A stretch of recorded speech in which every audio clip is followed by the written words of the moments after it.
কংগ্ৰেছৰ গোটেই নিৰ্বাচনটো অবৈধ বাংলাদেশীৰ ভোট এইটোৱে হ'ল তেওঁলোকৰ ভোট বেংক।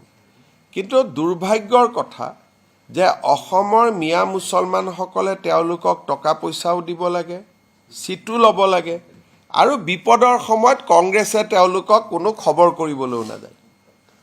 আজি যিমানটা এভিকশ্যন হৈ আছে, ক'ৰবাত গৌৰৱ গগৈক যোৱা আপোনালোকে দেখিছে নেকি? আজি আমাৰ যদি ভোট বেংকত বা আমাক ভাল পোৱা মানুহৰ ঘৰত এভিকশ্যন হ'লহেঁতেন আমিতো গ'লোহেঁতেন। কিন্তু মোৰ সেইকাৰণে কেতিয়াবা মিয়া মুছলমানসকলৰ কাৰণে বেয়াও লাগে যে যাক ভোট দিওঁ তেওঁলোকেও তেওঁলোকক মৰম নকৰে। আজি বিজেপিয়েতো অন্ততঃ আমাক ভোট দিয়া মানুহখিনিক আমি মৰম কৰোঁ। আপোনালোকে চাওক, সদায় এভিকশ্যন হৈ আছে। কোনোবা এভিকশ্যনত গৌৰৱ গগৈক যোৱা দেখিছে নেকি? ঠিক আছে, এভিকশ্যনৰ সময়ত যোৱা নাই, পিছততো দুটা বিস্কুটৰ পেকেট দিব পাৰে। দেখিছে নেকি যোৱা? গতিকে এইটো মিয়া মুছলমানসকলে দুৰ্ভাগ্য এটাই লৈ আহিছে যে যাক ভোট দিম তেওঁ আমাক নাচায়। নহয়, কংগ্ৰেছৰ কথা হ'ল আমাক ভোট লাগে, টকা লাগে। আমাৰ মানুহৰ ওচৰততো কংগ্ৰেছ নাহেই।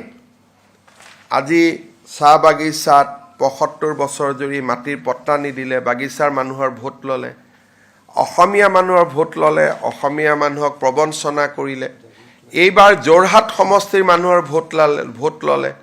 MP ফাণ্ডত কৰা কামবিলাক আপোনালোকে নিজে এদিন চাব, আপোনালোকে গম পাব যে মানুহক কিমান প্ৰবঞ্চনা কৰিব পাৰে।